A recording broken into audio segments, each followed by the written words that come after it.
এটা সবচেয়ে বেশি।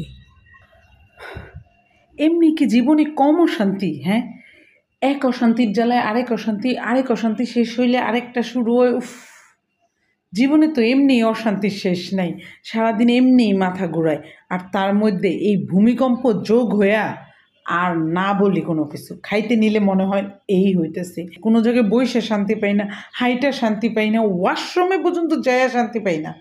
মনে হয় এই বুঝি ঘটনা ঘটতেছে, এখনই দৌড় দিতে হবে। ভাই কি আর কি, আগে তো ভূমিকম্পর একটা ভদ্রতা আছিল, একদিন হইলে অন্তত 1 বছর 6 মাস অন্তত মেনটেন করতো, কিন্তু পরপর 2 দিন কিছু বুঝলাম না। ভূমিকম্প কি আমগো মতো টাইম মেনটেন করে না, যখন ইচ্ছা তখনই, মানে। আর কি বলুন, ঘুমাইতেও ভয় লাগে, মনে হয় ঘুমের মধ্যে যদি কিছু একটা হয়ে যায়। মাথার মধ্যে একটা ভারী কাপড় দিয়ে শুইছি, যাতে ইট পড়লেও মাথায় ব্যথা না পাই। কি কি ভাবি, দিন দিন মনে হয় পুরো পাগল হয়ে যাইতেছি। আর আর ভয় পাবো না কেন?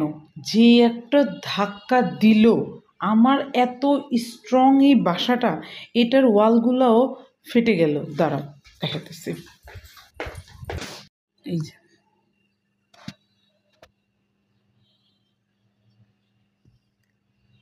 আরও আছে।